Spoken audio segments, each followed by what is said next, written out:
പഞ്ചനക്ഷത്ര ഹോട്ടലിൽ പോയി അത്താഴ വിരുന്നിനോടൊപ്പം ബാബരി മസ്ജിദിന്റെ വിധി വായിച്ച ഇന്ത്യയിലെ വ്യത്യസ്ത നീതിപീഠങ്ങളുടെ ഭാഗമായി നിന്ന വ്യത്യസ്ത ജസ്റ്റിസുകളും വ്യത്യസ്ത ജഡ്ജുകളും ഉൾക്കൊള്ളുന്ന ബെഞ്ച് വിധിച്ച ബാബരി മസ്ജിദിന്റെ വിധിയാണ്. ബാബരി മസ്ജിദിന്റെ വിധിക്കപ്പുറം ഇന്ത്യൻ മുസ്ലിമിന് ബാബരിയാനന്തര കാലം എന്നുള്ളതിനപ്പുറം ബാബരി മസ്ജിദ് വിധിയാനന്തര കാലം എന്ന് പറയുന്ന ഒരു കാലം വന്നിരിക്കുന്നു. ഇന്ത്യയിലെ കോടതികളിലേക്ക് നിങ്ങൾ വരേണ്ടതില്ല എന്നാണോ നിങ്ങൾ അവരോട് പറയുന്നത് എങ്കിൽ, പ്രിയപ്പെട്ട ജനസമൂഹമേ, പ്രിയപ്പെട്ട നിയമപാലകരെ, പ്രിയപ്പെട്ട നിയമ വ്യാഖ്യാതാക്കളെ, പ്രിയപ്പെട്ട വിധികർത്താക്കളെ, നിങ്ങൾ ഇവിടുത്തെ ഒരു പൗരസമൂഹത്തെ പുറത്തു നിർത്തിയിട്ട് ഈ ജനസമൂഹത്തിന്റെ ക്ഷേമവും സ്വൈര്യവും സ്വസ്ഥതയും സ്വപ്നം കാണുന്നുണ്ടെങ്കിൽ അത് വ്യാജമായ ഒരു സ്വപ്നമാണ്. സംഘപരിവാറിനെ കുറിച്ചുള്ള യുക്തിയിലൂന്നിക്കൊണ്ട് അത് നിർമ്മിക്കുമെന്ന് കരുതുന്ന ഒരു ഹൈന്ദവ രാഷ്ട്രത്തെ കുറിച്ച്, അച്ഛാദിന്നിനെ കുറിച്ചാണ് സ്വപ്നം കാണുന്നതെങ്കിൽ അത് വ്യാജമായ യുക്തി നിങ്ങൾക്ക് പ്രദാനം ചെയ്യുന്നു. ഇന്ത്യയിലെ ജനാധിപത്യത്തെ തന്നെ പുനർനിർവചിക്കുന്നിടത്തേക്ക് വരെ മുസ്ലിം വിരുദ്ധത ഒരു രാഷ്ട്രീയ മൂലധനമായി മാറിക്കൊണ്ടിരിക്കുന്ന ഒരു സന്ദർഭത്തിലാണ് പ്രിയപ്പെട്ടവരെ ഞാനും നിങ്ങളും ഇവിടെ ഒരുമിച്ച് കൂടിയിട്ടുള്ളത്.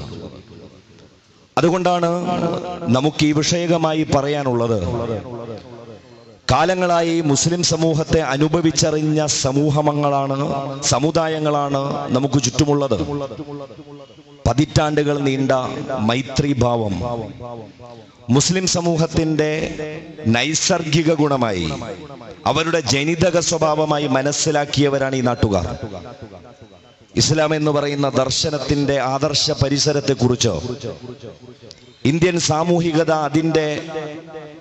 അതിന്റെ നുകത്തിൽ ഞെരിഞ്ഞമർന്നുകൊണ്ടിരുന്ന ജാതീയതയും അടിമത്തവും അടക്കമുള്ള മറ്റു പല ദുർനടപ്പുകളിൽ നിന്ന് ഇന്ത്യയെ മോചിപ്പിച്ച ഒരു ദർശനം കൂടിയാണ് ഇസ്ലാം എന്ന് ഇസ്ലാമിനെ കുറിച്ച് തെല്ലൊന്ന് പരിശോധിച്ച ഏതൊരാളും ഇന്ത്യൻ സാമൂഹിക നിർമ്മിതിയിൽ ഇസ്ലാമിന്റെ പങ്കിനെ കുറിച്ച് പറയാറുണ്ട്. നമ്മളുടെ ചുറ്റുപാടുമുള്ള സഹോദരങ്ങളുടെ ജീവിതാനുഭവങ്ങളിലും മുസ്ലിം അനുഭവങ്ങൾ എന്താണെന്ന് ചോദിച്ചാൽ അത് മൈത്രിയുടേതാണ്, സമഭാവനയുടേതാണ്, സഹവർത്തിത്വത്തിൻ്റെതാണ്. എന്നിട്ടും സംഘപരിവാറിന്റെ പുതിയ യുക്തികളിൽ, അതല്ലെങ്കിൽ സംഘപരിവാറിന്റെ പുതിയ ഓഫ്ഷൂട്ടുകൾ നിർമ്മിക്കുന്ന പ്രചാരവേലകളിൽ, സംഘപരിവാറിന്റെ വ്യത്യസ്ത പ്രൊപ്പഗൻഡ മെഷീനറികളിൽ വിശ്വസിച്ചുകൊണ്ട് മുന്നോട്ട് നീങ്ങാനുള്ള പലരുടെയും തീരുമാനം അത് അറിഞ്ഞുകൊണ്ടുള്ള ഒറ്റുകൊടുക്കലാണ് എന്ന് പറയുന്നതിനാണ് സോളിഡാരിറ്റി യൂത്ത് മൂവ്മെന്റ് ഇതൊരു കുറ്റകൃത്യമാണ് എന്ന് പൊതുസമൂഹത്തോട് പറയുന്നത്. അതുകൊണ്ട് ഇത് ലെജിസ്ലേഷനിലേക്കുള്ള ഗവൺമെന്റിനോടുള്ള ആഹ്വാനമാണ് എങ്കിൽ കൂടിയും അത് ഒരു ബഹുജന അഭിപ്രായ രൂപീകരണ യാത്രയുടെ മട്ടിലാണ് സോളിഡാരിറ്റി യൂത്ത് മൂവ്മെന്റ് കേരളത്തിന്റെ മുക്കുമൂലകളിലൂടെ ഇത് പറഞ്ഞു പോന്നിട്ടുള്ളത്. എങ്ങനെയാണ് പ്രിയപ്പെട്ടവരെ നമ്മൾ ഒരു ജനാധിപത്യത്തെ കുറിച്ച് പറയാൻ അർഹതയുള്ളവരായി ഇനി തുടരുന്നത്? എന്റെ മുമ്പിൽ ഇത് കേട്ടുകൊണ്ടിരിക്കുന്ന സഹോദരിമാരെക്കാൾ നമ്മളുടെ പ്രിയപ്പെട്ട ഈ അന്തരീക്ഷത്തിലേക്ക് നമ്മൾ പറയുന്ന ഓരോ സംസാരവും നമ്മളുടെ അയൽപ്പക്കങ്ങളിലുള്ള, നമ്മളുടെ സൗഹൃദ വലയങ്ങളിലുള്ള, നമ്മളുടെ കലാലയങ്ങളിലും നമ്മളുടെ തൊഴിലിടങ്ങളിലുമുള്ള നമ്മളുടെ പൗരസമൂഹത്തിലെ പ്രിയപ്പെട്ട സഹപ്രവർത്തകരോട് നമ്മൾ ചോദിക്കാൻ ആഗ്രഹിക്കുകയാണ്, എങ്ങനെയാണ് നമുക്ക് ജനാധിപത്യം ഇവിടെയുണ്ട് എന്ന് ജനാധിപത്യത്തെ കുറിച്ച് തന്നെ പറയാനും ആത്മവിശ്വാസത്തോടു കൂടി അങ്ങനെ കരുതാനും സാധിക്കുന്നത്? അങ്ങനെ സാധിക്കാൻ നമുക്ക് വകുപ്പുള്ളത് തൃക്കാക്കരയിൽ നിയമസഭാ ഉപതെരഞ്ഞെടുപ്പിന് അവസാനം ആര് ജയിച്ചു വരും എന്ന് നമ്മൾ കാത്തിരിക്കുന്നതിന്റെ ആ പ്രതീക്ഷയുടെ പേരാണോ ജനാധിപത്യം? ജോ ജോസഫാണോ ഉമാ തോമസ് ആണോ ജയിക്കാൻ പോകുന്നത് എന്ന് ഒരു ഫുട്ബോൾ മാച്ച് ലൈവ് കണ്ടുകൊണ്ടിരിക്കുന്നതിന്റെ ഒരു ആനന്ദവും അനുഭൂതിയും നൽകുന്ന ഒരു അനുഭവത്തിന്റെ പേരാണോ പ്രിയപ്പെട്ടവരെ ജനാധിപത്യം?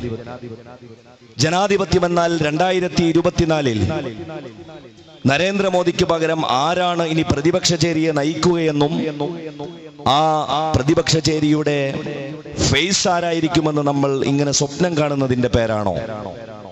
അത് ജനാധിപത്യത്തിലെ സ്വാഭാവികമായ, അതല്ലെങ്കിൽ ജനാധിപത്യത്തിന്റെ അവശ്യ ഉപാധിയായ ഇലക്ടോറൽ ഡെമോക്രസി എന്ന് പരിചയപ്പെടുത്തപ്പെടുന്ന ഇലക്ഷൻ ജനാധിപത്യത്തിന്റെ ഭാഗമായുള്ള ചില പ്രവർത്തനങ്ങളാണ്. ജനാധിപത്യം എന്നുള്ളത് നിർവചിക്കപ്പെട്ടിട്ടുള്ളത് നമ്മളുടെ ഭരണഘടനാ അസംബ്ലി ഡിബേറ്റുകളിൽ അത് പരസ്പരമുള്ള ബഹുമാനവും ആദരവും അതുപോലെ തന്നെ അപരനെ അംഗീകരിക്കാനുള്ള മനസ്സും എന്നുള്ള നിലയിലാണ്. Democracy is all about respect and reverence towards the fellow citizen. ജനാധിപത്യം എന്നാൽ തൊട്ടടുത്തുള്ള പൗരനോട് അയാളുടെ വർഗവും ഭാഷയും ദേശവും മതവും ഏതാകട്ടെ അതിനെ ബഹുമാനിക്കാനും അതിനെ ആദരിക്കാനും സാധിക്കുന്നതിന്റെ പേരാണ് എന്നാണ് നമ്മളുടെ ഭരണഘടനാ ശില്പിയായി നമ്മൾ പരിചയപ്പെടുത്തുന്ന ഡോക്ടർ ഭീംറാവു അംബേദ്കർ അതിനെ നിർവചിക്കുന്നത്. അങ്ങനെ നോക്കുന്ന പക്ഷം നമുക്കിടയിൽ ഇന്ന് നിയമസഭ, തദ്ദേശ സ്വയംഭരണ, ലോക്സഭാ തെരഞ്ഞെടുപ്പുകൾ 5 കൊല്ലം വന്നു പോകുന്നതിൽ നമ്മൾ ജനാധിപത്യമുണ്ട് എന്ന് ആശ്വസിക്കുന്നതിൽ പ്രത്യേകിച്ച് അർത്ഥമുണ്ടോ? നമ്മളുടെ സ്വാഭാവികമായ അന്തരീക്ഷത്തിന്റെ സൗഹാർദ്ദം അട്ടിമറിക്കപ്പെട്ടിട്ട് വ്യത്യസ്ത മതസമൂഹങ്ങൾ തമ്മിലുള്ള സഹവർത്തിത്വം ഇവിടെ അസാധ്യമായിട്ട് ഇവിടെയുള്ള ജനസമൂഹത്തിലെ ഒരു പ്രത്യേക വിഭാഗം എന്ന് പറയുന്നതിനേക്കാൾ മുസ്ലിം സമൂഹത്തെ അവരെ അസന്നിഹിതമാക്കിയും അദൃശ്യപ്പെടുത്തിയും പൈശാചികവൽക്കരിച്ചും മുന്നോട്ടു പോകുന്ന ഒരു അന്തരീക്ഷത്തിൽ ഇവിടെ ഒരു ജനാധിപത്യം ഉണ്ടാകുന്നുവെങ്കിൽ അതിനെ ജനാധിപത്യമെന്ന് അതിന്റെ പ്രാഥമിക നിർവചനത്തിൽ പോലും ഉൾക്കൊള്ളിക്കാൻ പറ്റില്ല എന്നാണ് സോളിഡാരിറ്റി യൂത്ത് മൂവ്മെന്റ് ഈ സമൂഹത്തോട്, പ്രിയപ്പെട്ട പൗരസമൂഹത്തോട് ഉത്ബോധിപ്പിക്കാൻ ആഗ്രഹിക്കുന്നത്. എന്തുകൊണ്ടാണ് RSS പോലെയുള്ള ലക്ഷണമൊത്തൊരു തീവ്രവാദ സംഘടന ലോകത്ത് അങ്ങനെ നമ്മൾ RSSനെ വിശദീകരിക്കേണ്ടി വരുന്നത് അതിന്റെ ജൈവികതയിൽ, അതിന്റെ നൈസർഗികതയിൽ തന്നെ കുടിലമായ യുക്തിയിൽ അത് വിശ്വസിച്ചുകൊണ്ട് വെള്ളവും വളവും നനക്കപ്പെട്ടുകൊണ്ട് അതിൽ ഊട്ടപ്പെട്ടുകൊണ്ട് വളർന്ന പ്രത്യയശാസ്ത്രം എന്നുള്ള നിലയിലാണ്. RSS സംഹാരത്തിൽ വിശ്വസിക്കുന്ന ഒരു പ്രത്യയശാസ്ത്രമാണ്. RSS ഈ വൈവിധ്യങ്ങളെ നിരാകരിക്കുന്ന ഒരു പ്രത്യയശാസ്ത്രമാണ്. RSS എന്തിന് ഹിന്ദു സമൂഹത്തിന്റെ വ്യത്യസ്തമായ ധാരകളെ ഉൾക്കൊള്ളുന്ന വ്യത്യസ്ത ജാതി സമുദായങ്ങളുടെ സമവാക്യങ്ങളെ പോലും അംഗീകരിക്കാത്ത, ഒറ്റ വിലയിട്ടുകൊണ്ട് മൊത്തത്തിൽ കച്ചവടത്തിൽ ലാട്ടിന് വാങ്ങിക്കുന്ന ഹിന്ദുത്വ എന്നുള്ള പേരിൽ ഹിന്ദുമതത്തെ അതല്ലെങ്കിൽ ഹിന്ദുമതത്തിലെ വ്യത്യസ്ത ധാരകളെന്ന് സാംസ്കാരികമായി നമ്മൾ ഇവിടെ പരിചയപ്പെടുത്തപ്പെട്ടു പോന്ന വ്യത്യസ്ത ജനവിഭാഗങ്ങളെ വിലക്കിട്ട് വാങ്ങിയ പ്രത്യയശാസ്ത്രത്തിന്റെ പേരാണ്. ഇന്ത്യയിൽ ഇന്ന് RSS ഭരണകൂട രൂപമാണ്.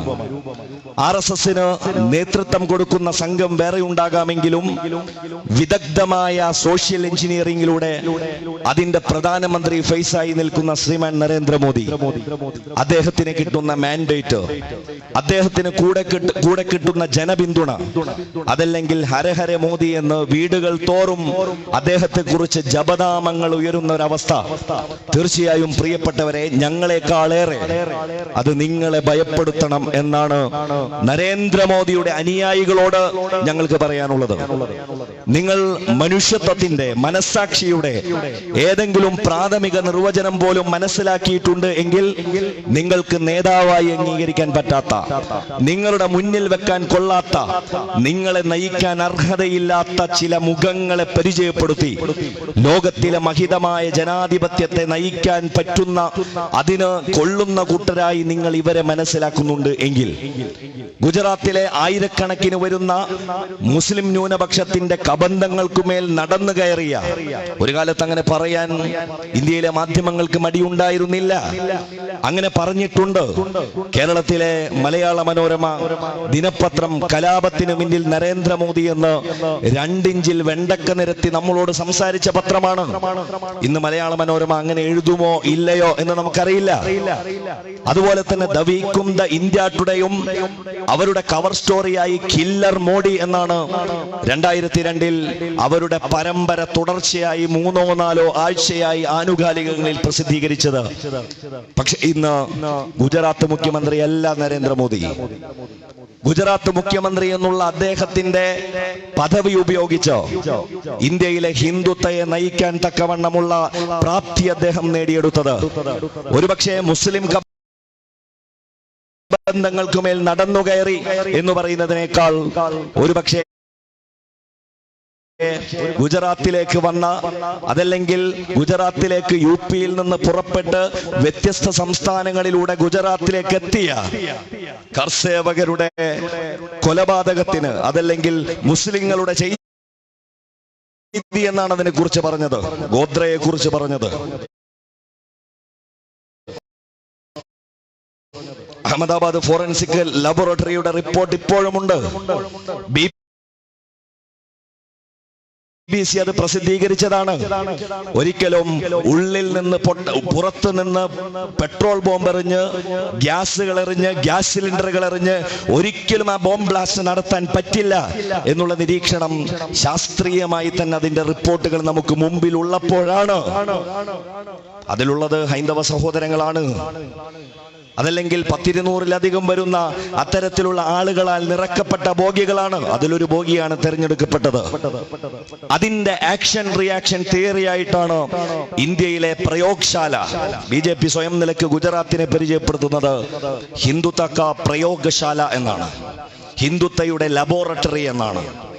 ആ ലബോറട്ടറിയിൽ വിരിഞ്ഞ പരീക്ഷണങ്ങളെ ലക്ഷണമുക്ത മുസ്ലിം വിരുദ്ധ മുഖമായി മനസ്സിലാക്കിക്കൊണ്ട് നരേന്ദ്രമോദിക്കെതിരെ ഒരു കാലത്ത് നമ്മൾ ഉന്നയിച്ചിരുന്നത് അദ്ദേഹം മുസ്ലിം ന്യൂനപക്ഷങ്ങളെ കൊന്നൊടുക്കുന്ന ആളെന്നുള്ള ക്യാമ്പയിനായിരുന്നു. അന്ന് നമുക്ക് പ്രതീക്ഷയുണ്ടായിരുന്നു, അദ്ദേഹത്തെക്കുറിച്ചുള്ള സത്യങ്ങൾ തുറന്നു പറഞ്ഞാൽ ജനങ്ങൾക്ക് കാര്യം മനസ്സിലാകുമെന്ന്. പിന്നീട് കാലം കുറെ കഴിഞ്ഞപ്പോഴാണ് നമ്മൾ തിരിച്ചറിയുന്നത് മുസ്ലിം സമൂഹത്തെ കൊന്നൊടുക്കിയ ആളെന്ന്. കൂടെ നമ്മൾ അദ്ദേഹത്തെ കുറിച്ച് പറയുന്നത് അദ്ദേഹത്തിനുള്ള അപദാനവും സ്തുതിഗീതവുമായിട്ടാണ് നമ്മൾ പറയുന്ന വാക്കുകളെ പോലും അദ്ദേഹത്തിന്റെ അനുയായികൾ മനസ്സിലാക്കുന്നത് എന്ന്.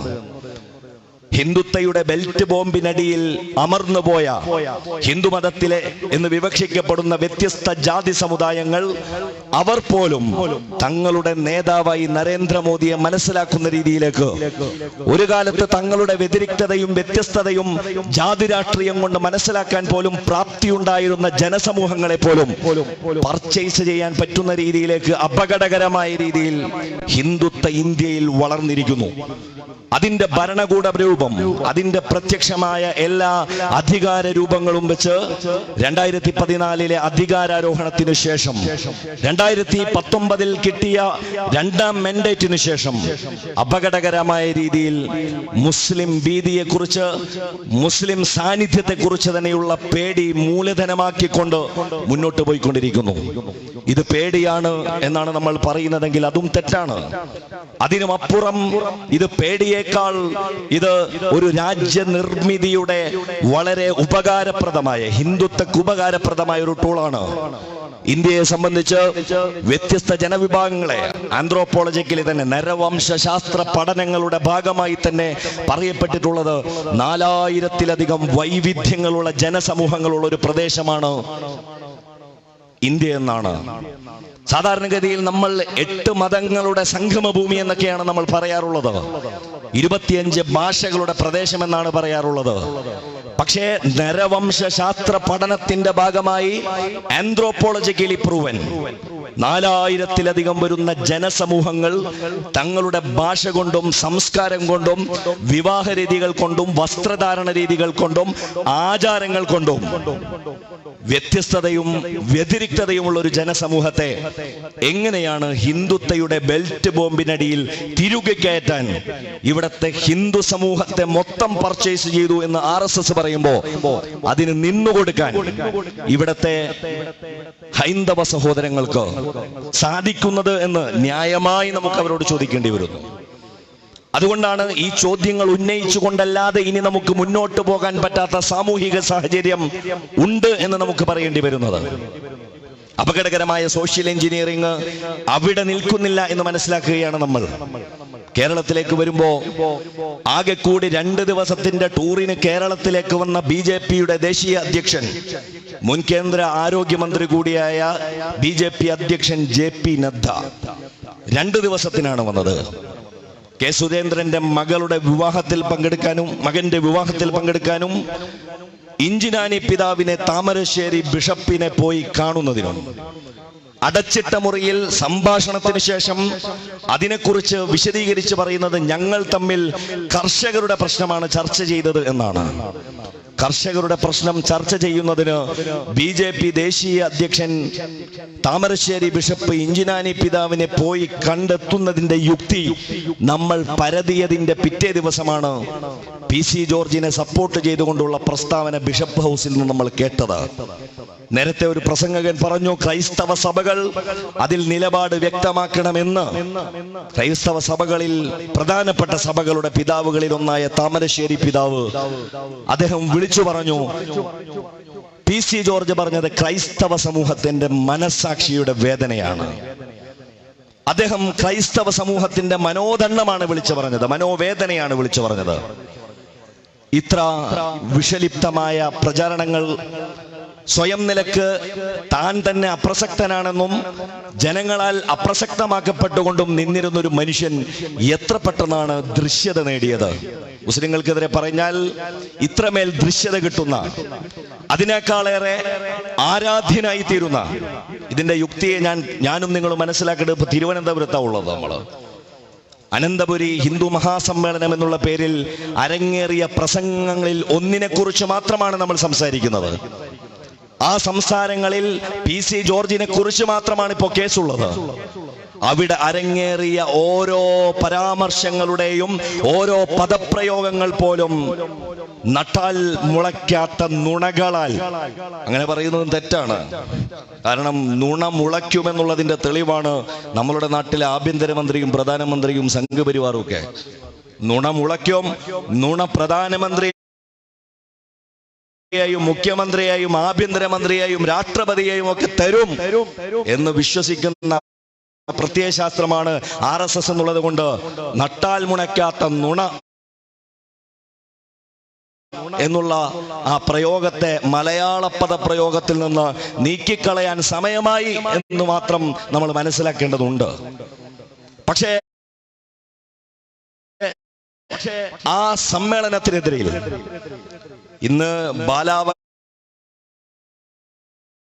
കമ്മീഷൻ അതിന്റെ ചുമതലാബോധം ഉയർന്നൊരു ദിവസമാണ്. ഒരു മതത്തിന്റെ ഒരു നേരത്തെ ചെയ്തിയിൽ പറ്റിപ്പോയ ഒരു പിഴവ്, അതിനെ തള്ളി പറഞ്ഞുകൊണ്ട് ആ മതസമൂഹത്തിൽ നിന്ന് തന്നെ ഒരു പെൺകുട്ടിയുടെ സാമൂഹിക ദൃശ്യതയുമായി ബന്ധപ്പെട്ടൊരു വിഷയമായിരുന്നു. മുസ്ലിം സമൂഹവുമായി ബന്ധപ്പെടുത്തി എന്തൊക്കെ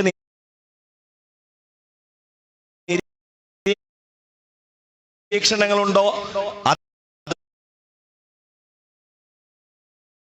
അറിയുന്ന ഒരു ജനസാമാന്യത്തിന് ഏറ്റവും കൗതുകം ആ ഒരൊറ്റ വീഡിയോയിൽ മാത്രമാണ്. ആ ഒരൊറ്റ വീഡിയോയിൽ മാത്രമാണ് ബാലാവകാശ കമ്മീഷന്റെ ചുമതലാബോധം ഉയർന്നത്. ഈ ഒരൊറ്റ വിഷയത്തിൽ മാത്രമാണ്. നേരത്തെ കോടിയേരി ബാലകൃഷ്ണന്റെ മകനെ റെയ്ഡ് ചെയ്യുമ്പോൾ അങ്ങനെ ഒരു ബാലാവകാശ കമ്മീഷൻ ചുമതലാബോധം കൊണ്ട് ഉണർന്നിരുന്നു, അത് നമുക്കറിയാം. പക്ഷെ അതിനുമപ്പുറം 24,000-ത്തിലധികം കുട്ടികൾ ഇപ്രാവശ്യം സെക്കൻഡറി, ഹയർ സെക്കൻഡറി എക്സാമുകൾ എഴുതിയിട്ടില്ല കർണാടകയിൽ എന്ന് പറയുമ്പോൾ ആ കുട്ടികളുടെ ബാലാവകാശത്തെക്കുറിച്ചോ അവരുടെ മനുഷ്യാവകാശത്തെക്കുറിച്ചോ അവർ സമൂഹത്തിന്റെ മുഖ്യധാരയിൽ നിന്ന് മാറ്റി നിർത്തുന്നതിന്, അവരുടെ മതം പ്രാക്ടീസ് ചെയ്യുന്നതിന് തടസ്സമാകുന്ന സാമൂഹികാവസ്ഥയെക്കുറിച്ച് ആലോചിക്കാൻ നമുക്ക് പറ്റുന്നില്ല എന്നാണ് ഞാൻ പറഞ്ഞു വന്നത്. ബാലാവകാശ കമ്മീഷനുകൾ നമ്മളുടെ നാട്ടിലുണ്ടെന്ന് നമ്മൾ അറിയുന്നത് ഇത്തരം മുസ്ലിം വിഷയങ്ങൾ വരുമ്പോഴാണ്. ഇത്തരം വിഷയങ്ങളിൽ നോട്ടീസ് അയക്കാൻ മാത്രമുള്ള ഭരണഘടനാ സ്ഥാപനങ്ങൾ ഇവിടെ ഉണ്ടെന്ന് നമ്മൾ വിശ്വസിക്കുന്നത് അങ്ങനെയാണ്. തിരുവനന്തപുരത്ത് നടന്ന അനന്തപുരി മഹാസമ്മേളനത്തിന് നേരെ എന്ത് നോട്ടീസാണ് ഇവിടുത്തെ പിണറായി സർക്കാർ അയച്ചത് എന്നറിയാൻ നമുക്ക് താല്പര്യമുണ്ട്. സർക്കാരിനോട് നമുക്ക് ആവശ്യപ്പെടാനുള്ളത് PC ജോർജിനെ പണ്ടേ തന്നെ ചീഫ് വിഴുപ്പാക്കി മനസ്സിലാക്കിയ ഒരു ജനസമൂഹമാണ് ഇവിടെ ഉള്ളത്. അതുകൊണ്ട് പി സി ജോർജ് അല്ല പ്രശ്നം. പി സി ജോർജിന് മറുപടി പറഞ്ഞിട്ട് കാര്യവുമില്ല. കാരണം പി സി ജോർജ് ഇപ്പോ ആരാധ്യ പുരുഷനാണ്. അതുകൊണ്ടാണ് പി സി ജോർജ് ഇവിടുത്തെ പ്രസംഗം കഴിഞ്ഞ് കവലകൾ തോറുമുള്ള BJP സ്വീകരണങ്ങൾ ഏറ്റുവാങ്ങി ഇന്നലെ വെണ്ണല പാലിവട്ടം പോലീസ് സ്റ്റേഷന്റെ പരിധിയിലുള്ള വെണ്ണല മഹാദേവ ക്ഷേത്രത്തിന്റെ സപ്താഹ യജ്ഞത്തിന് മുഖ്യാതിഥിയായിട്ട് പ്രസംഗിക്കുന്നത്. ഈ പ്രസ്താവനകളൊക്കെ നടത്തിയിട്ട് ഒരാൾക്ക് മുഖ്യാതിഥി പട്ടം നൽകാൻ പറ്റുന്ന രീതിയിലേക്ക് എന്തോ ഒരു കെമിസ്ട്രി, എന്തോ ഒരു രസതന്ത്രം നമ്മളുടെ മതദേവാലയങ്ങളുടെ പരിസരങ്ങൾ ഉപയോഗപ്പെടുത്തി പോലും സംഭവിക്കുന്നുണ്ടെങ്കിൽ നമ്മളിത് തുറന്ന് ചർച്ച ചെയ്യേണ്ടതുണ്ട് പ്രിയപ്പെട്ടവരെ. നമ്മൾ മൈത്രീഭാവവും സൗഹൃദവും സഹവർത്തിത്വവും സമൂഹത്തിൽ നിലനിൽക്കുന്നുണ്ട് എന്നിനി പറഞ്ഞു പോയിട്ട് കാര്യമില്ല. നമ്മളുടെ സൗഹൃദത്തിന്റെ കണ്ടന്റ് എന്താണ്? നമ്മളുടെ സഹവർത്തിത്വത്തിന്റെ ഉള്ളടക്കം എന്താണ്? നമ്മൾ ഇനി ഒരുമിച്ചിരിക്കാനുള്ള ന്യായം എന്താണ്? അതല്ലെങ്കിൽ നമ്മൾ പരസ്പരം കണ്ടുമുട്ടുമ്പോ വെളുക്ക ചിരിച്ചും കൈകൾ കൊടുത്തും മാത്രം പിരിയുന്നതിൽ അർത്ഥമുണ്ടോ എന്ന് ചോദിക്കുമ്പോഴാണ് അപകടകരമാം വിധമുള്ള ഡിവിഷന് വിധേയമായി കൊണ്ടിരിക്കുന്ന സംഘപരിവാറിന്റെ യുക്തിയെ അതേ രീതിയിൽ താലോലിച്ച് അതിന് വെള്ളവും വളവും ഇട്ടുകൊടുക്കുന്ന രീതിയിലേക്ക് നമ്മളുടെ സാമൂഹിക അന്തരീക്ഷം മാറ്റപ്പെട്ടിട്ടുള്ളത്. അതുകൊണ്ടാണ് കാസയെ പോലെയുള്ള ഏറ്റവും വലിയ തീവ്രവാദ എലമെന്റുകൾ, ക്രൈസ്തവ വിദ്വേഷ ഗ്രൂപ്പുകൾ പരസ്യമായി രംഗത്ത് വരുന്നത്. കാസയുടെ പ്രസിഡന്റ് ഹിന്ദു മഹാസമ്മേളനത്തിലെ ഒരു സെഷന്റെ മുഖ്യാതിഥിയായിരുന്നു. അദ്ദേഹമാണ് മറുപടി പറഞ്ഞു കൊടുക്കുന്നത്, സംശയങ്ങൾക്ക് മറുപടി പറയുന്നത്. ഖത്തറിൽ നിന്നെത്തിയ മലയാളി മിഷൻ ഡയറക്ടർ ദുർഗാദാസിന്റെ മറുപടി, അദ്ദേഹത്തിന്റെ ചോദ്യത്തിന്റെ നിഷ്കളങ്കമായ ചോദ്യങ്ങളാണ് അദ്ദേഹത്തിൻ്റെത്. മുസ്ലിം സമൂഹത്തിൽ വളരെ വലിയൊരു ജിഹാദ്, നഴ്സ് ജിഹാദ്, മെഡിക്കൽ റിക്രൂട്ട്മെന്റ് ജിഹാദിനെ കുറിച്ചാണ് പറയുന്നത്. ഖത്തറിലേക്ക് ഇവിടെ നിന്ന് പോകുന്ന നഴ്സുമാരെ ദുരുപയോഗം ചെയ്യുന്നതിന് വേണ്ടി കൂട്ടിക്കൊടുക്കുന്ന ഗ്രൂപ്പുകളെ കുറിച്ചാണ് ജമാഅത്ത് ഇസ്ലാമി അടക്കം എടുത്തു പറഞ്ഞുകൊണ്ടാണ് ദുർഗാദാസ് ചോദിക്കുന്നത് കെവിൻ പീറ്ററിനോടാണ്. അങ്ങ് മറുപടി പറയണം. ഇത് ദുര്യോഗമല്ല, ഇത് നമുക്ക് വന്നുപെട്ട എന്തോ ഒരു പ്രശ്നമല്ല, മറിച്ച് ഇത് യാഥാർത്ഥ്യമാണ്. ഈ യാഥാർത്ഥ്യത്തിലാണ് സംഘപരിവാർ പ്രവർത്തിക്കുന്നത്. ഇവിടുത്തെ ജനാധിപത്യവും ഇവിടുത്തെ മാൻഡേറ്റും നിശ്ചയിക്കപ്പെടുന്നത് അതിലാണ്. അതുകൊണ്ടാണ് കാസയെ കുറിച്ച് പറയുമ്പോ കമ എന്ന് പറയുന്ന ഒരു അക്ഷരം മിണ്ടുന്നതിൽ നമ്മളുടെ ക്രൈസ്തവ സഭകൾ വിഷമിക്കുന്നത്. കാസ സ്വയം നിലക്ക് പരിചയപ്പെടുത്തുന്നത് ഞങ്ങൾ വ്യത്യസ്ത ക്രൈസ്തവ സഭകളുടെ ഏകീകൃത സംഘടന എന്ന് പറഞ്ഞുകൊണ്ടാണ്. വ്യത്യസ്ത ക്രൈസ്തവ സഭകളുടെ ഏകീകൃത സംഘടനയാണ് കാസയെങ്കിൽ ആ കാസയെ കുറിച്ച് നിർവചിക്കാനും വിശദീകരിച്ചു പറയാനും, കാസ പറയുന്നതിൽ തങ്ങൾക്ക് എതിർപ്പുണ്ടെങ്കിൽ അതിനെ എതിർത്ത് പത്രപ്രസ്താവന നടത്താനും ക്രൈസ്തവ സഭകൾക്ക് ബാധ്യതയുണ്ട്. അങ്ങനെയുള്ള ബാധ്യത അവർ സ്വയം നിലക്ക് മനസ്സിലാക്കുന്നുണ്ടോ എന്ന് സോളിഡാരിറ്റിക്ക് ഉറപ്പില്ല. പക്ഷേ പ്രിയപ്പെട്ട ക്രൈസ്തവ സഹോദരന്മാരോട്, ഈ നാട്ടിലെ പൗരസമൂഹത്തിന്റെ ഭാഗമായി നിലനിൽക്കുമ്പോൾ തന്നെ സംഘപരിവാറിനാൽ ഉന്മൂലന ലിസ്റ്റിൽ ഉൾപ്പെട്ടിട്ടുള്ളവരോട് ഏത് യുക്തിയിൽ വിശ്വസിച്ചാലും സംഘപരിവാറിന്റെ ഇഷ്ടതോഴന്മാരായി തുടരാനുള്ള ഭാവമാണെങ്കിൽ സംഘപരിവാർ ഞെക്കിക്കൊല്ലുക മാത്രമല്ല നക്കിക്കൊല്ലുക കൂടി ചെയ്യുന്ന പ്രസ്ഥാനമാണ് മനസ്സിലാക്കുന്നത് ഇവിടുത്തെ ക്രൈസ്തവ സഹോദരങ്ങൾക്ക് നന്നായിരിക്കുമെന്ന് മാത്രമാണ് അവരോട് മിതമായ ഭാഷയിൽ നമുക്ക് ഗുണദോഷിക്കാനുള്ളത്. അധികമൊന്നും ദൂരം പോകണ്ട. ഒറീസയിലേക്ക്, ദക്ഷിണേന്ത്യയുടെ തുടക്കം കണ്ടമാലിലേക്ക് നിങ്ങളൊന്ന് പോയാൽ മതി. 20-ലധികം ക്രൈസ്തവ ദേവാലയങ്ങൾ തകർത്തതിന്റെ, നൂറുകണക്കിലധികം ക്രൈസ്തവ വീടുകൾ ചുട്ടരിക്കപ്പെട്ടതിന്റെ, 1000-ലധികം വരുന്ന ക്രൈസ്തവ സുഹൃത്തുക്കൾ അരക്ഷിതരാക്കപ്പെട്ടതിന്റെ ചരിത്രം ഇന്ത്യയിൽ സംഭവിച്ചത് സംഘപരിവാറിന്റെ നേതൃത്വത്തിലാണ്. 4 ദിവസം മുമ്പ് കർണാടകയിൽ ഒരു ക്രൈസ്തവ ദേവാലയം അങ്ങേയറ്റം ഹീനമായ രീതിയിൽ ആക്രമിക്കപ്പെടുകയും അതിന്റെ മുകളിലുള്ള കുരിശിന്റെ സ്തൂപം വളരെ വികൃതമാക്കപ്പെടുകയും ചെയ്തു. അതിനെപ്പോലും ന്യായീകരിച്ചുകൊണ്ട് കാസ പറയുന്നത്, കാസയുടെ പ്രസ്താവനയിൽ പറയുന്നത്, ഞങ്ങൾക്കതിനൊരു പ്രശ്നവുമില്ല, മുസ്ലിങ്ങൾക്ക് എന്താ പ്രശ്നം എന്നാണ്.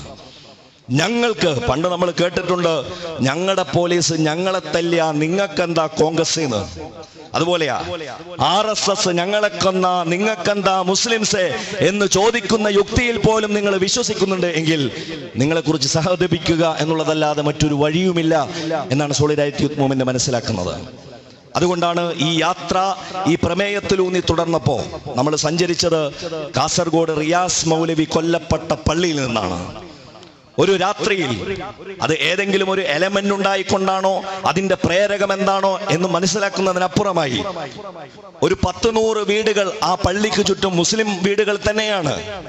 അവിടേക്ക് സംഘപരിവാറുകാരായ 3 പേർ അവർ പറയുന്നത് ഞങ്ങൾ മദ്യലഹരിയിൽ വന്ന്, അവർക്ക് മേലുള്ള കുറ്റമെന്നാണ്, മദ്യലഹരിയുടെ അതിന്റെ ആസക്തിയിൽ ഒരാളെ കൊല്ലണമെന്ന് തോന്നി പള്ളി കുത്തി തുറന്ന് അവിടെയുള്ള ഒരാളെ, അവിടത്തെ മുഅദ്ദിനെ, അവിടത്തെ പള്ളിയിലെ ഇമാമിനെ കൊന്നു തള്ളുമ്പോ അതിന്റെ യുക്തിയിൽ സംഘപരിവാർ ഉള്ളടക്കം ചെയ്തിട്ടുള്ള ഏറ്റവും പ്രധാനപ്പെട്ട ആശയം എന്താണെന്ന് ചോദിക്കുമ്പോൾ മുസ്ലിം വിരോധം മാത്രമാണ്.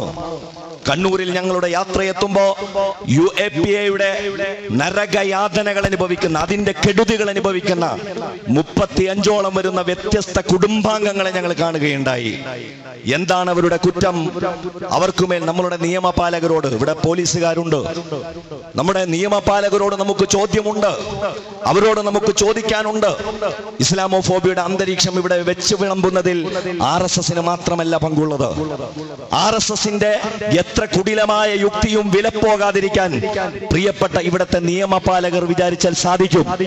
പക്ഷേ നിയമപാലകരും വിലക്കെടുക്കപ്പെട്ടുകൊണ്ടിരിക്കുകയാണോ എന്ന് സംശയിക്കേണ്ടി വരുന്ന ഒരു ഇസ്ലാമോഫോബിക് പോലീസ് സ്റ്റേറ്റ് ആയിട്ട് ഇത് മാറിയിട്ടുണ്ടോ എന്ന് സംശയിക്കേണ്ടി വരുന്ന ഒരവസ്ഥ തീർച്ചയായും നമ്മെ സംബന്ധിച്ചിടത്തോളം ഉണ്ട്. അതുകൊണ്ട് മുസ്ലിം സമൂഹത്തിന്റെ തനിക്ക് പോയാൽ നീതി കിട്ടാത്തൊരിടമാണ് തൊട്ടടുത്തുള്ള പോലീസ് സ്റ്റേഷൻ എന്ന് ഇവിടത്തെ ഒരു മുസ്ലിം പൗരനെ കുറിച്ച് വിശ്വസിപ്പിക്കുക എന്നുള്ളത് കൊടിയ അരാജകത്വവും അരക്ഷിതത്വവും സമൂഹത്തിൽ നട്ടുനനച്ച് വളർത്താൻ മാത്രമാണ് അത് ഉപകരിക്കുകയെന്ന് പ്രിയപ്പെട്ട നമ്മളുടെ പോലീസുകാരോട് നമ്മൾ പറയാൻ ആഗ്രഹിക്കുകയാണ്. എന്റെ അഭിമാനത്തിനും എന്റെ സ്വത്തിനും എന്റെ ജീവനും ക്ഷതം സംഭവിച്ചാൽ നമ്മളുടെ ഭരണഘടന അതിൽ ജാമ്യം നിൽക്കുമെന്ന് പ്രഖ്യാപിച്ചിട്ടുണ്ട് എങ്കിൽ ആ ജാമ്യം നിർവഹിക്കപ്പെടേണ്ടത് തൊട്ടടുത്തുള്ള പോലീസ് സ്റ്റേഷനിലൂടെയാണ്. പോലീസ് സ്റ്റേഷനിലൂടെ നിർവഹിക്കപ്പെട്ടിട്ടില്ലെങ്കിൽ അടുത്ത മുനിസിപ്പലിലൂടെയും മജിസ്ട്രേറ്റിലൂടെയുമാണ്, അല്ലെങ്കിൽ തൊട്ടടുത്തുള്ള ഹൈക്കോടതിയിലൂടെയും സുപ്രീം കോടതിയിലൂടെയുമാണ്. പക്ഷേ നാൾക്ക് നാൾ വന്നുകൊണ്ടിരിക്കുന്ന വിധികൾ നമ്മളോട് പറഞ്ഞുകൊണ്ടിരിക്കുന്നത് ഇവിടത്തെ പോലീസ് സ്റ്റേഷനുകളിൽ നിങ്ങൾ വന്നിട്ട് കാര്യമില്ല, നിങ്ങൾക്ക് നീതി ലഭിക്കില്ല എന്നാണ്. നിങ്ങൾ ഇവിടത്തെ കോടതിയിലേക്ക് വന്നിട്ട് കാര്യമില്ല, നിങ്ങൾക്ക് നീതി ലഭിക്കില്ല എന്നാണ്. നിങ്ങൾക്ക് നീതി ലഭിക്കണമെന്നുണ്ടെങ്കിൽ തന്നെ അതൊരു ഇരട്ട നീതിയായി നിങ്ങൾ ഒന്ന് താഴ്ന്നു കൊടുത്താൽ, ഒരു ഡബിൾ സ്റ്റാൻഡേർഡ് വെച്ച് വേണമെങ്കിൽ ഒരു 2ാം കിട പൗരന്മാരായി നിങ്ങളുടെ സിവിൽ സ്യൂട്ടിന് പോലും, നിങ്ങൾക്ക് അർഹതപ്പെട്ട ഒരു ഭൂമിക്ക് പോലും ബാബരി മസ്ജിദ് വിധിക്കപ്പുറം ഇന്ന് സുപ്രീം കോടതിയിൽ നിന്ന് ഇന്നലെ വന്ന ജസ്റ്റിസ് രമണയുടെ വിധിയെപ്പോലും സ്വാഗതം ചെയ്യുന്നതിന് നമുക്ക് തടസ്സം നിൽക്കുന്നത് പഞ്ചനക്ഷത്ര ഹോട്ടലിൽ പോയി അത്താഴ വിരുന്നിനോടൊപ്പം ബാബരി മസ്ജിദിന്റെ വിധി വായിച്ച ഇന്ത്യയിലെ വ്യത്യസ്ത നീതിപീഠങ്ങളുടെ ഭാഗമായി നിന്ന വ്യത്യസ്ത ജസ്റ്റിസുകളും വ്യത്യസ്ത ജഡ്ജികളും ഉൾക്കൊള്ളുന്ന ബെഞ്ച് വിധിച്ച ബാബരി മസ്ജിദിന്റെ വിധിയാണ്. ബാബരി മസ്ജിദിന്റെ വിധിക്കപ്പുറം ഇന്ത്യൻ മുസ്ലിമിന് ബാബരിയാനന്തര കാലം എന്നുള്ളതിനപ്പുറം ബാബരി മസ്ജിദ് വിധിയാനന്തര കാലം എന്ന് പറയുന്ന ഒരു കാലം വന്നിരിക്കുന്നു. ഇന്ത്യയിലെ കോടതികളിലേക്ക് നിങ്ങൾ വരേണ്ടതില്ല എന്നാണോ നിങ്ങൾ അവരോട് പറയുന്നത് എങ്കിൽ പ്രിയപ്പെട്ട ജനസമൂഹമേ, പ്രിയപ്പെട്ട നിയമപാലകരെ, പ്രിയപ്പെട്ട നിയമ വ്യാഖ്യാതാക്കളെ, പ്രിയപ്പെട്ട വിധികർത്താക്കളെ, നിങ്ങൾ ഇവിടത്തെ ഒരു പൗരസമൂഹത്തെ പുറത്തു നിർത്തിയിട്ട് ഈ ജനസമൂഹത്തിന്റെ ക്ഷേമവും സ്വൈര്യവും സ്വസ്ഥതയും സ്വപ്നം കാണുന്നുണ്ടെങ്കിൽ അത് വ്യാജമായ ഒരു സ്വപ്നമാണ്.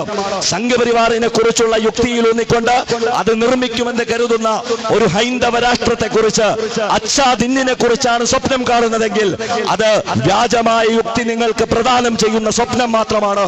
ആ സ്വപ്നങ്ങൾക്കപ്പുറം ഫാസിസം ഒന്നും ഒരു സമൂഹത്തിന് നൽകില്ല എന്ന് വിശ്വസിക്കാൻ നിങ്ങൾ തയ്യാറാകേണ്ടതുണ്ട്. ഫാസിസം ലോകത്തെ നിർമ്മിച്ച ചരിത്രമില്ല, തകർത്ത ചരിത്രം മാത്രമേ ഉള്ളൂ. അതുകൊണ്ടാണ് വ്യത്യസ്ത ചരിത്രത്തിലെ വ്യത്യസ്ത ചേരികളായിട്ട് പോലും ക്യാപിറ്റലിസ്റ്റ് അമേരിക്കക്കോ കമ്മ്യൂണിസ്റ്റ് റഷ്യക്കോ നാസി ജർമ്മനിക്കെതിരെ ഒരുമിക്കേണ്ടി വന്നിട്ടുള്ളത് എങ്കിൽ പ്രിയപ്പെട്ടവരെ, RSSനെതിരെ ഒരുമിക്കേണ്ടി വരുന്ന ഒരു അവസ്ഥ നിങ്ങൾക്ക് തന്നെ ഉണ്ടാകും. ആ നിലയിൽ RSSനാൽ പർച്ചേസ് ചെയ്യപ്പെടാതിരിക്കാൻ ഇന്ത്യയിലെ ഭരണഘടനയോട് കൂറും ആത്മാർത്ഥതയുമുള്ള ഓരോരുത്തർക്കും ബാധ്യതയുണ്ടെന്ന് പറയാനാണ് ഇസ്ലാമോഫോബിയ കുറ്റകൃത്യമായി പ്രഖ്യാപിക്കുക എന്ന ഈ പ്രമേയം ആവശ്യപ്പെടുന്നത്. അതുകൊണ്ട് ഇതിനോടൊപ്പമുള്ള സഞ്ചാരം ഇന്ത്യയിലെ പൗരാവകാശവും ജനാധിപത്യവും വീണ്ടെടുക്കുന്നതിനുള്ള നമ്മളുടെ ശ്രമങ്ങളാണ്. ആ ശ്രമങ്ങൾക്ക് കരുത്തേകാൻ സോളിഡാരിറ്റിയോടൊപ്പം ഇന്ത്യയിലെ തന്നെ വ്യത്യസ്ത മുഖ്യധാരാ സംഘടനകളോ പരമ്പരാഗത രാഷ്ട്രീയ പാർട്ടികളോ ഈ മുദ്രാവാക്യത്തെ ഉയർത്തിപ്പിടിക്കണമെന്നോ ഫാസിസത്തെ പ്രതിരോധിക്കുന്നതിൽ ഒന്നാമത്തെ ചവിട്ടുപടിയായി ഇസ്ലാമോഫോബിയ കുറ്റകൃത്യമായി പ്രഖ്യാപിക്കുക എന്നുള്ള പ്രമേയം ഉയർത്തി സംസാരിക്കണമെന്നും ആവശ്യപ്പെട്ട് സോളിഡാരിറ്റിയുടെ വരുന്ന